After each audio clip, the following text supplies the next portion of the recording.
শুধু তাবিজ আছে নি হুজুর, দোয়ানে ঝুলাইয়া রাখতাম, লাল কালি দিয়া লিখে দিবেন এমন কোন তাবিজ 110 টাকার কোন তাবিজ যেটা দোয়ানে ঝুলাইয়া দিলে কাস্টমারের যেন একটা চাপাচাপি লাগে, বেচা কিনা যাতে ভালো হয়, এরকম তাবিজ লাগলে আরো দেখ। অনেক দোকানে গেলে দেখি চারিদিক দিয়ে লাল লাল এরকম কি ঝুলানো তাবিজ, ব্যবসা বরকতের তাবিজ।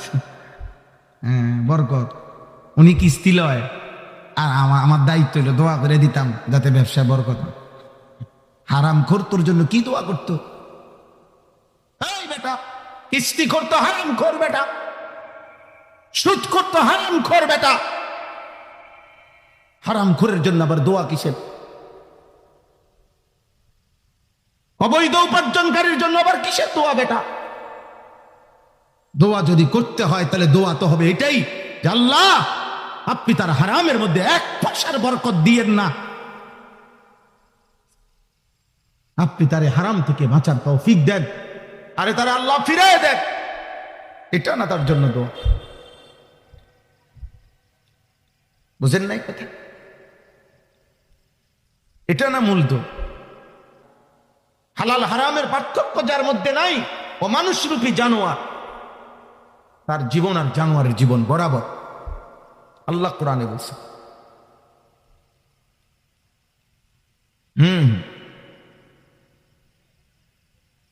আমরা কিতাবে পড়ছি শয়তান সবচেয়ে বেশি কাঁদে কখন?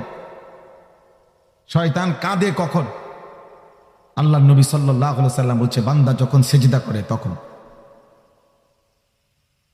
বান্দা যখন সেজদা করে, খোদার কসম শয়তান ফাজাআলা শাইতানু ইয়াবকি, শয়তান তখন কাঁদতে শুরু করে। কেন কাঁদে? নবীজি বলেন শয়তান তখন তার দিকে তাকায় বলে, হায় আল্লাহর বান্দা, এটাই সেই সেজদা যেই সেজদা আমি না দেওয়ার কারণে আমি চির বিতাড়িত হলাম, এটাই সেই সেজদা যেই সেজদা দেওয়ার কারণে তুমি এই মুহূর্তেই আল্লাহর প্রিয় হয়ে গেল।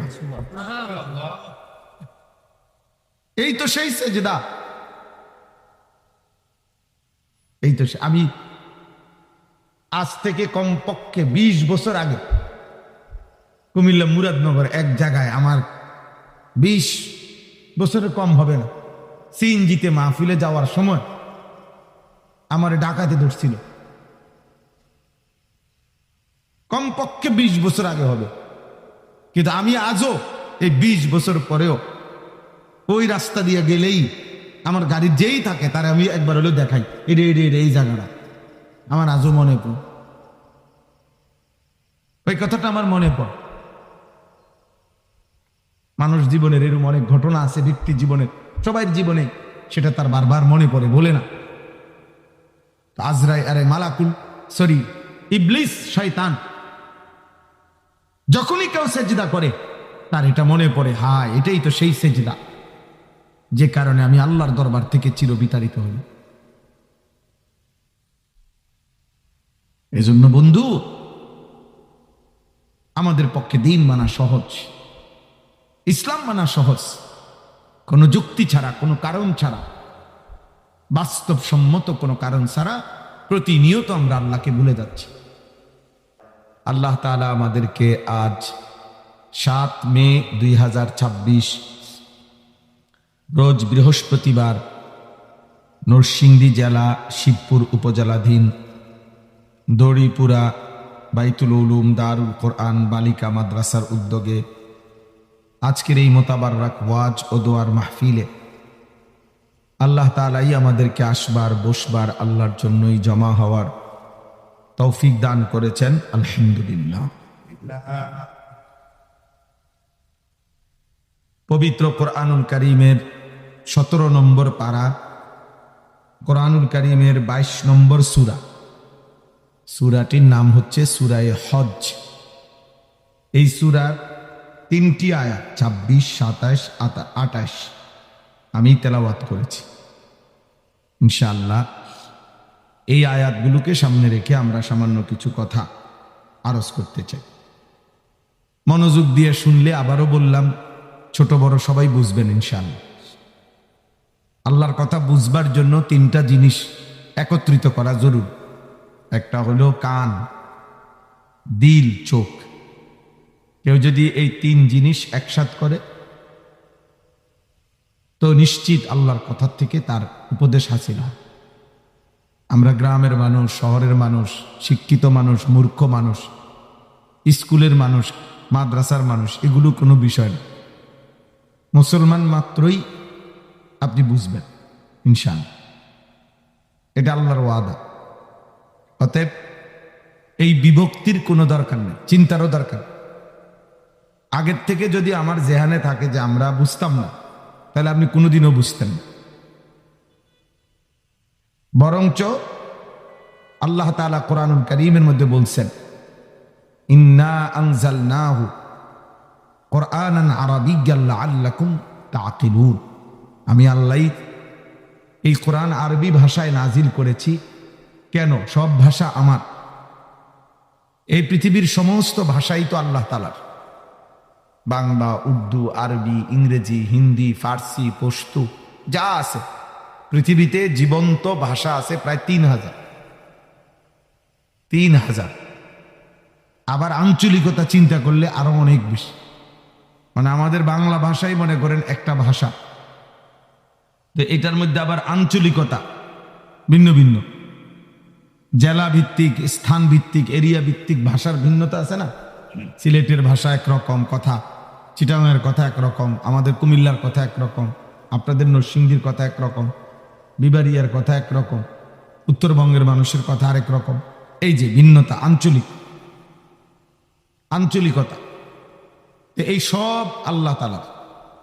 কোরআনুল কারীমের মধ্যে আল্লাহ তাআলা বলছেন, আসমান জমিনের সৃষ্টি, তোমাদের গায়ের বর্ণ এবং তোমাদের ভাষার ভিন্নতা, এটা আমার কুদরতের নিদর্শন।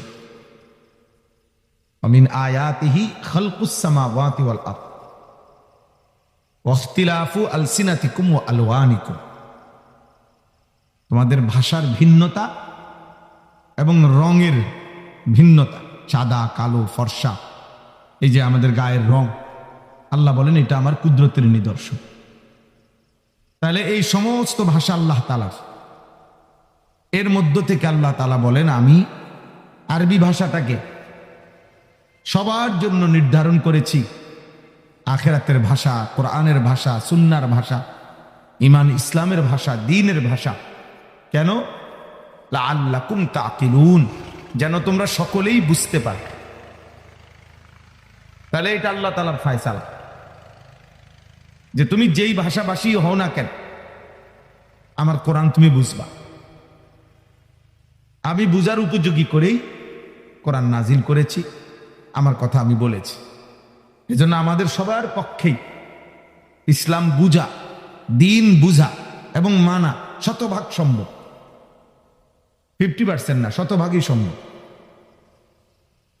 এমন একটি বিধানও যুগ, পরিবেশ, সমাজ, বর্তমান পরিস্থিতি, প্রেক্ষাপট, কোনো কিছুর সাথে এ কথা বলার কোনো সুযোগ নাই যে এই পরিস্থিতিতে, এই প্রেক্ষাপটে আল্লাহর বিধান মানা সম্ভব না।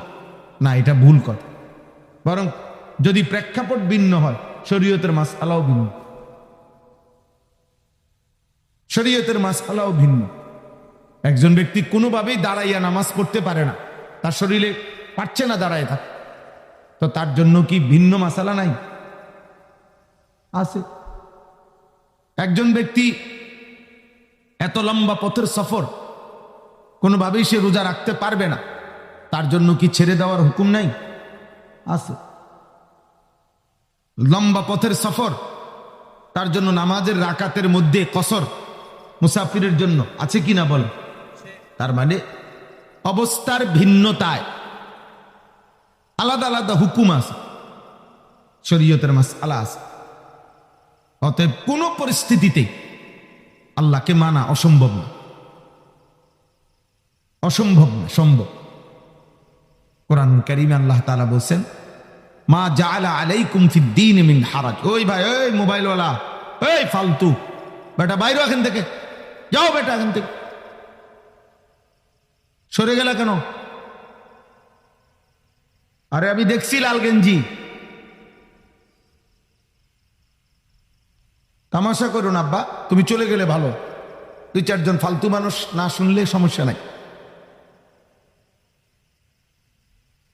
এটা কোনো নির্দিষ্ট কোনো কোটা নাই যে কমপক্ষে যদি 1000 মানুষ না হয় কি ওয়াজ করবো, এমন কোনো কোটা আসেনি, নাই। এটা কোনো সমস্যা নাই। কাজে একজন শুনলেও কোনো অসুবিধা নেই। আল্লাহর কথা একজনকে বললেও লজ্জারও কিছু নেই, লজ্জারও কিছু নেই। নবীজি সাল্লাল্লাহু আলাইহি সাল্লাম বলছেন, ফাওয়াল্লাহি লা আন ইয়াহদিয়াল্লাহু বিকা রাজুলান ওয়াহিদান খায়রুন লাকা মিন হুমুরিন নাআম। আল্লাহর কসম, তোমার দ্বারা একজন ব্যক্তি হেদায়েত পাওয়া, আল্লাহকে পাওয়া, আরবের সমস্ত দামি উট তোমাকে হাদিয়া দেওয়ার চাইতে উত্তম। কয়জন ব্যক্তি? তার অসুবিধা কি? কোরআনুল কারীমের মধ্যে আছে, সূরা ইয়াসিনের মধ্যে 3 জন রাসূল একটি এলাকায় আল্লাহর পক্ষ থেকে মানুষকে আল্লাহর দিকে দাওয়াত দিছে। 3 জন একসাথে, 3 জন রাসূল পূর্বের জামানায়, নবীজির আগে। অথচ 3 জন রাসূলের এই দিবানিশি দাওয়াতের ফলে ঈমানদার হয়েছে কেবল একজন। কয়জন? অদরিব লাহুম মাসালান আসহাবাল কারিয়া ইদ জাআহাল মুরসালুন ইদ আরসালনা ইলাইহিম ইসনাইনি ফাকাযযাবুহুমা ফাআজ্জাজনা বিসালিসিন। আল্লাহ বলে, আমি মোট 3 জন দিলাম রাসূল। ফাকালু ইন্না ইলাইকুম মুরসালুন। 3 জন রাসূল, এক এলাকা, একটি গ্রামে, আসহাবুল কারিয়া, একটি গ্রাম, একটি মহল্লা। সর্বশেষ কি হলো? ওয়াজাআ মিন আকসাল মাদিনাতি রাজুল। মহল্লার এক প্রান্ত থেকে যেদিন এই 3 জন রাসূলকে ওই কাফের সম্প্রদায় ঘেরাও দিয়া মেরে ফেলবে এরকম প্রস্তুতি নিচ্ছিল, তো মাত্র একজন ইমানদার মোমেন ওনাদের সহযোগিতায় এগিয়ে আসে। তার মানে ওনাদের হাতে ঈমান আনছিল কয়জন? একজন। কোনো অসুবিধা নেই। এই জন্য আব্বা, তোমার খামখেয়ালি ছাড়তে হবে। আমি এটাই বলতে চাইছি, আমাদের পক্ষে সম্ভব, আল্লাহকে মানা সম্ভব। আমি আসছি কমপক্ষে আরো 15-20 মিনিট আগে। মাওলানা আহমদুল্লাহ ভাই, ওনার বয়ান আমি শুনতেছিলাম, বলতেছিলেন কি শুনলাম কুদ্দুর, এই জন্য ইচ্ছা করে আজকে ধীরে আসছি। ওখানে বসেছিলাম মাদ্রাসার ওই রুমে। তাইলে আমাদের পক্ষে সম্ভব আব্বা, দিন মানা সম্ভব। আল্লাহ তাআলা কোরআনুল কারীমে, ইসলামে কোন বিধান, এই পৃথিবীর সবচেয়ে যৌক্তিক, বাস্তব, শরীর, স্বাস্থ্য, মন, মেজাজ, রুচি, প্রকৃতি, চিন্তা, চেতনা, পরিবেশ, পরিস্থিতি, অবস্থার সকল দিকে শতভাগ সামঞ্জস্যপূর্ণ করে যে বিধান, সেটা একমাত্র ইসলাম। আর সব কিছুর মধ্যে এই পৃথিবীর মানুষের তৈরি যত চিন্তা চেতনা, সব কিছুর মধ্যেই কারো বুঝে ধরে, কারো বুঝে ধরে, কারো বুঝে ধরে, কারো কি বুঝে ধরে। একজনের কাছে অনেক গবেষণা করে উনি একটা থিওরি দিছে, আরেকজন এটারে এক কথায় উড়াই দিছে, দূর বেটা, এটা কিচ্ছু হয়েছে, এটা কথাও না, কথা জাতো না, বুদ্ধিও না, বুদ্ধির জাতো না এটা। অথচ হয়তো বেচারা এই বুদ্ধি দিতে গিয়া কত রাত শেষ করছে, কত ঘন্টার পর ঘন্টা মেধা ব্যয় করছে। কিন্তু আল্লাহর কোরআনের ব্যাপারে এই 1450 বছরের ভিতরে কোন কাফের, বেঈমান, নাফরমান, কোন নিকৃষ্ট পাপী, মুরতাদ, যে আল্লাহকে স্বীকার করে না, মানে না, এমন বেঈমানও আজ পর্যন্ত কোরআনের একটি কথা অযৌক্তিক, এ কথা যুক্তিসঙ্গত ভাবে প্রমাণ করতে পারে নাই। এমনি তো বলতে পারে গাছ, এমনি তো কত পাগল কত কথা বলতেই পারে, কত ছাগল কত কিছু খাইতেই পারে, কিন্তু যুক্তিসঙ্গত যে না, কোটি কোটি মানুষের বিবেকে এটা ধরছে যে না, ঠিকই, এই লোকটার এই কথাটাই ঠিক, কোরআনের কথাটা ঠিক না, এরকম কথা আজও কোন বেঈমান কি করতে পারে নাই। তাইলে শতভাগ আমাদের রুচি, আমাদের শরীর, আমাদের দিমাগের সাথে, জিন্দেগির সাথে সামঞ্জস্যপূর্ণ, বাস্তবসম্মত বিধান কোরআনের বিধান, ইসলামের বিধান, আল্লাহর বিধান। ইয়ালামু মা বাইনা আইদিহিম ওয়া মা খালফাহুম। আল্লাহ বলে, বান্দা আমি পেছনের সব আমি জানি, সামনের সব আমি জানি। এই পৃথিবীর প্রথম দিন জমিনের হালাত কি ছিল আমি তাও জানি। ইসরাফিলের ফু দিন পর্যন্ত পৃথিবীর কি পরিবর্তন হবে আমি তাও জানি। তাহলে আমি এই পূর্বাপর সবটা সামনে রেখেই তো আমি আল্লাহ বিধান দিছি। আমি বিধান দিছি, আমি অযৌক্তিক দেব কেন? মা জাআলা আলাইকুম ফিদ্দীন মিন হারাজ। আল্লাহ তাআলা বলেন, দ্বীনের নামে, আল্লাহকে মানার নামে তোমাদের উপরে কোনো পেরেশানি আমি আল্লাহ দেই নাই, কোন রকম অতিরিক্ত বোঝা চাপাইয়া দেই, চাপিয়ে দেই নাই আমি। কোরআনে আছে, ইউরিদুল্লাহু বিকুমুল ইউসরা ওয়ালা ইউরিদু বিকুমুল উসরা। আল্লাহ তাআলা বলেন, প্রত্যেকটি বিধান ঠিক করতে গিয়ে বান্দা আমি চেয়েছি তোমার যেন সহজ হয়, আমি মোটেই তোমার উপরে কঠিন হোক আমি আল্লাহ আমি চাই না, আমি চাই না। নবীজি সাল্লাল্লাহু আলাইহি ওয়াসাল্লাম বলেন, আদ-দীনু ইউসরুন, দিন পালন করা সহজ, সহজ। মাওলানা আহমদুল্লাহ ভাই এই কথা বলতেছিল রে আব্বা তোমাদের নওজওয়ানদেরকে, ভাইয়া কি কারণ হইতে পারে মসজিদের পাশ দিয়া চলে গেলা, কি কারণ হইতে পারে 5 ওয়াক্ত নামাজের আজান এভাবে প্রত্যাখ্যান করল, কি কারণ হইতে পারে 365 দিনে এক বছরে একদিনও ফজরের নামাজের জন্য কোনোদিন উঠতে পারলাম? এমন জানোয়ার কেমনে হইলা? এমন জানোয়ার হইলা কেন? মানুষের ঘরে এমন জানোয়ার হইলা কেমনে? মুসলমানের ঘরে এত বড় জানোয়ার কেমনে হইলা? এমন নিকৃষ্ট হাইওয়ান কেমনে হইলা? এমন বদনসিব কেমনে হইলা? 365 দিনে এক বছরে কেউ তোমারে একদিনও ফজরের নামাজে দেখলো না মসজিদে, তুমি মুসলমান? তুমি মুসলমান না ফরমান? তুমি মুনাফিক না তো মুনাফিক? তুমি জানোয়ার না তো জানোয়ার কে বেটা, হাইওয়ান কে বেটা? মানুষ রূপী জানোয়ার তাহলে কে? আল্লাহ কোরআনে তো বলছে মানুষ রূপী কি হয়, জানোয়ার হয়। সে কে তাইলে? মানুষ রূপী পশু কে তাইলে? আল্লাহ যার মনে নাই সে মানুষ রূপী জানোয়ার, যার কপালে সেজদা নাই সে মানুষ রূপী জানোয়ার। হালাল হারামের পার্থক্য যার মধ্যে নাই ও মানুষ রূপী জানোয়ার। তার জীবন আর জানোয়ারের জীবন বরাবর, আল্লাহ কোরআনে বলছে।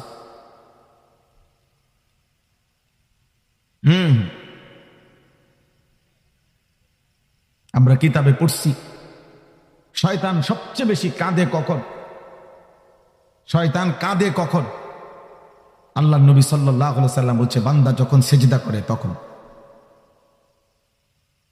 বান্দা যখন সেজদা করে, খোদার কসম, শয়তান ফাজাআলা শাইতানু ইয়াবকি, শয়তান তখন কাঁদতে শুরু করে। কেন কাঁদে?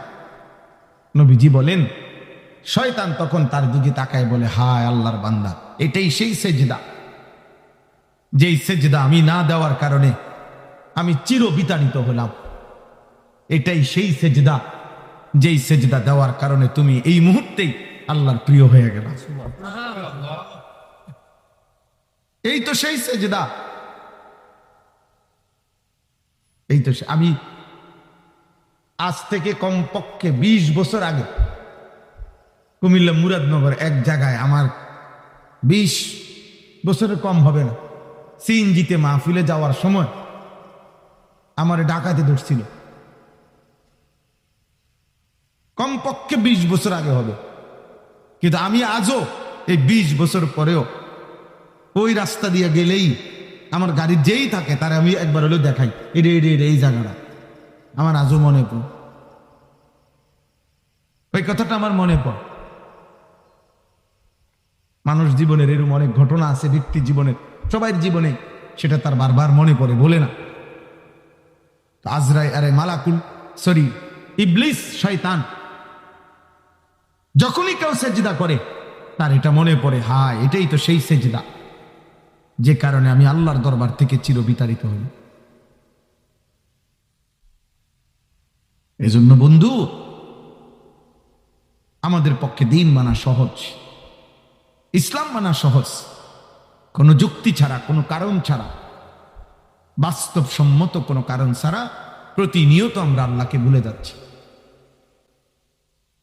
সুদে, কিস্তিতে, হারামে, মিথ্যায়, নাটক, সিনেমায়, নর্তকীতে, গান, বাদ্য, ছবি, নারী, অশ্লীলতা, মদ, জুয়া, বেহুদা গালি গালাস, হারাম, আমরা জীবন শেষ করে।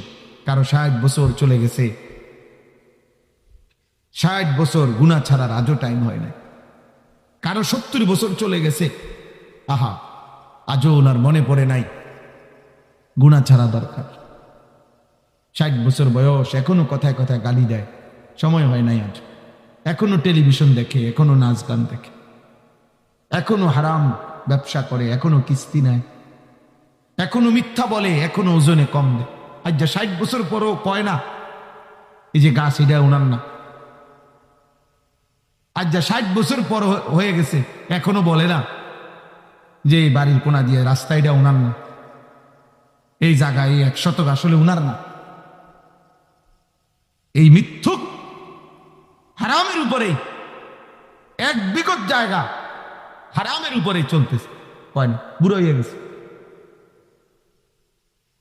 বুড়া হয়ে গেছে, জিভুতের লেগে করছে, জিভুতের লেগে হারাম রাস্তা দিয়ে গেছে, জিভুতের লেগে গাছ এটা দিয়ে গেছে, জিভুতের লেগে, জিভুতের জন্য আপনি হারাম দিয়ে গেলেন, জিভুতের জন্য আল্লাহর নাফরমানি দিয়ে গেলেন। একটা উদাহরণ দিলাম আর এমন নাই। 60 বছর বয়স, আজও আপন বোনের সম্পত্তি এই বুড়া ডাকাত, তার বোন, আপন রক্তের বোন, মনে 50,000 বার আইছে ঘরে, দিছে না। না দিতাম না তো, দিতাম না, দরকার 10 গ্রাম পরে গিয়া টাকা দান করবো মসজিদে, তোমারই দিতাম না। তুই আমার বোন কি লেগে হইলি, তোরে জমি দিতাম। আপন বোনের সম্পত্তি দেয় না, আপন স্ত্রীর মোহরানা দেয় না। দুনিয়ার কত জায়গায় কত টাকা দিছে, বেডির মাত্র 1 লাখ টাকা না এটা দিতে, অথচ এটা দেওয়া ফরজ।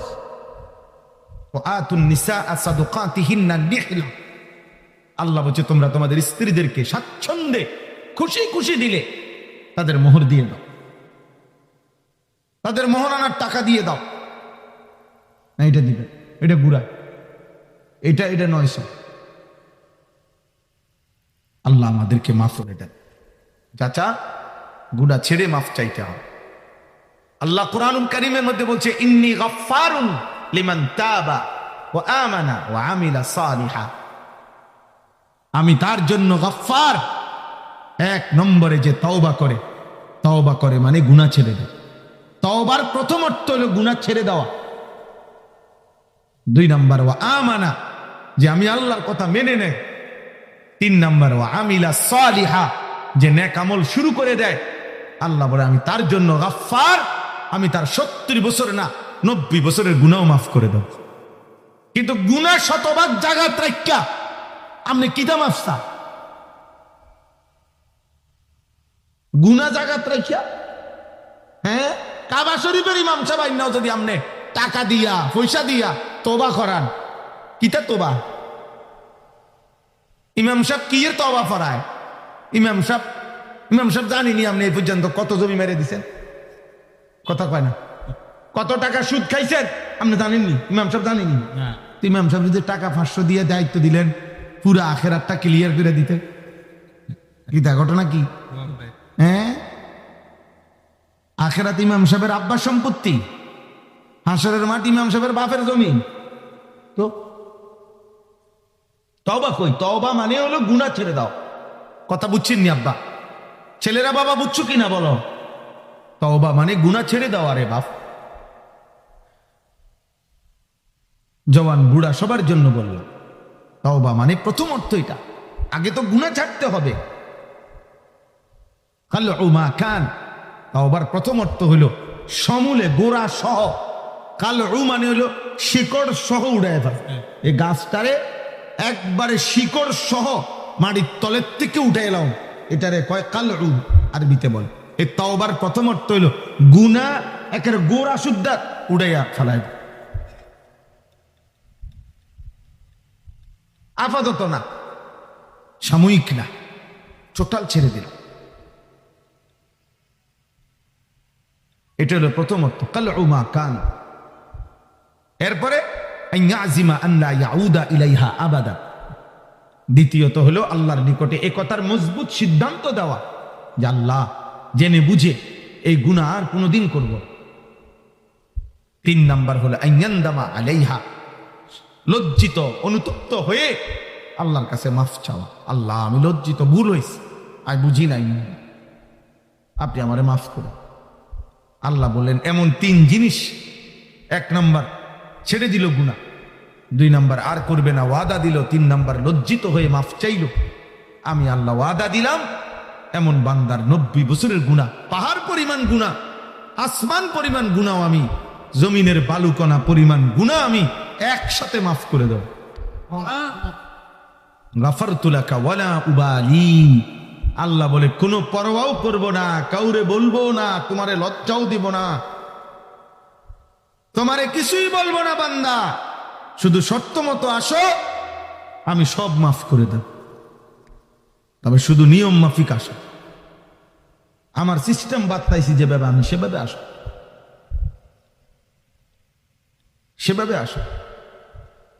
অতএব আজকে শুরুর কথা এটা, প্রথম কথা এটা, আমাদের প্রত্যেকের জন্য আল্লাহকে মানা সম্ভব কিনা, আমকে মানা সম্ভব কিনা, দিনকে মানা সম্ভব কিনা। প্রিয় ভাই নওজোয়ান, এই আমার প্রথম অনুরোধ, নিজের দিকে যত্ন নাও, নষ্ট হয়ে যায়ও না। নষ্ট মাল, পচা মাল, আবর্জনা মানুষ ঘরে রাখে না, ফেলে দেয়। তুমি যদি নষ্ট হয়ে যাও, এই সমাজ, এই পৃথিবী কেউ তোমারে কাছে নিবে, ফেলে দিবে, ছুঁড়ে মারবে, ছুঁড়ে। একদিন আপন বাবা মা, আমি তো প্রায় বলি একদিন আপন মা বাপ পর্যন্ত তোমারে ফেলে দিবে।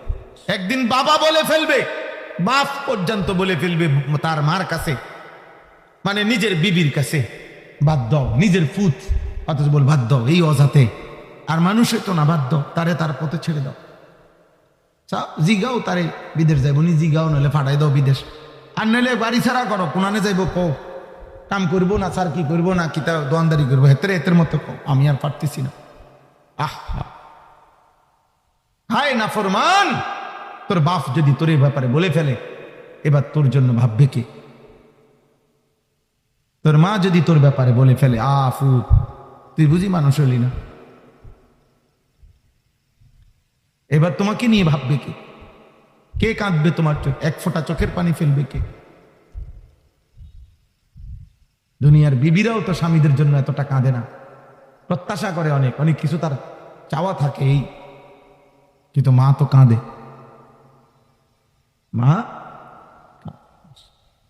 মা নিঃস্বার্থ কাঁদে, মা জীবন শুধু বলেই যায় কিচ্ছু লাগতো না। আমার 75 বছর বয়স, মা এই আজীবন একরকম, যখনই জিগাইছি মা কিছু লাগবো না, কিচ্ছু লাগতো না, কথাই একারে কিচ্ছু লাগতো না। মা তো এমনি বল, কিচ্ছু লাগবে না, মা দোয়া করো, মার লাগিয়া দোয়া করো। তো সে মা যদি বলে ফেলে একদিন, হাই ফু তুই বুঝি আল্লাহরে ডাকবি না, কি হবে বাবা? মায়ের কলিজা যদি ভেঙে যায়, বাপের কলিজা যদি ভেঙে যায়, তোমার জন্য ভাববে কে? বন্ধুরা, এই শয়তান বন্ধুরা যে তোমাকে নারী দেখায়, ছবি দেখায়, অশ্লীল দৃশ্য দেখায়, যে তোমারে সারাক্ষণ অসভ্য নোংরা কথা বলে, মোবাইলের অশ্লীল ছবি দেখায়। এই জন্য আমি সবাইকে বল, আপনাদের বয়স্ক বাবা যারা আছেন, আপনাদেরকে বল, নিজের আখিরাত বরবাদ করে খোদার কসম বিবি বাচ্চার 1 জাররা উপকার করার দরকার নেই। হারামের টাকা দিয়া বউ পালনের দরকার নাই, হারামের টাকা দিয়া সন্তানকে পালনের দরকার।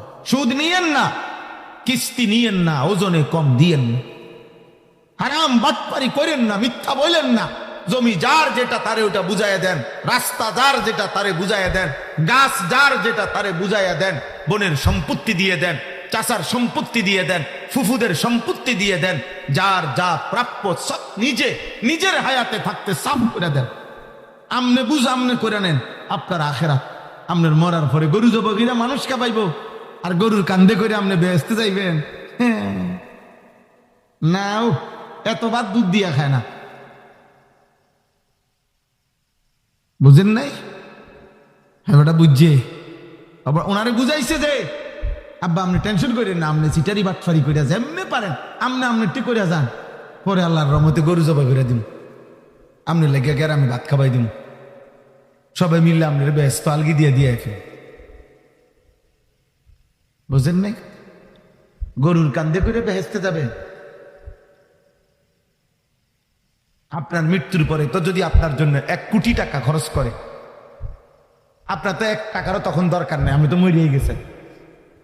কথা বুঝেন নাই? এখন তো আমার 1 টাকাও দরকার। আমার মরার পরে তো আমার 100 কোটি টাকাও আমার কি দরকার? আমার দরকার কখন?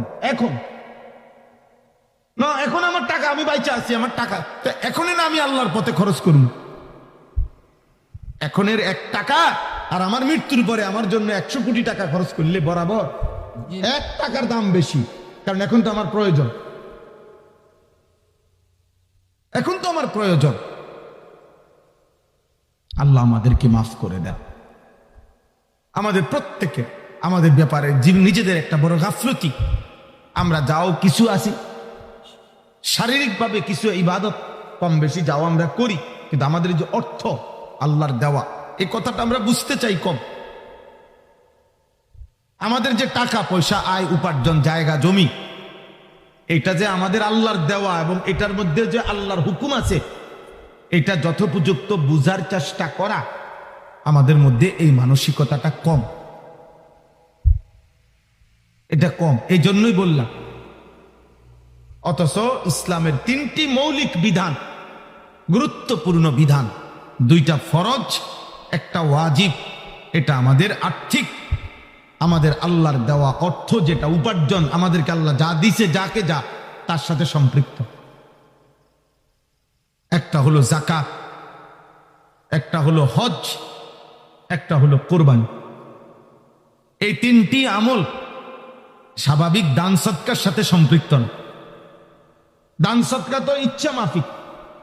আমি বলছি মাদ্রাসার জন্য কিছু দেন, আমি বলছি মসজিদের জন্য কিছু দেন, আপনি দিলেন 10 টাকা, উনি দিল 100 টাকা, আরেকজনে দিল 1000 টাকা, ঠিক আছে, এটা তো নফল।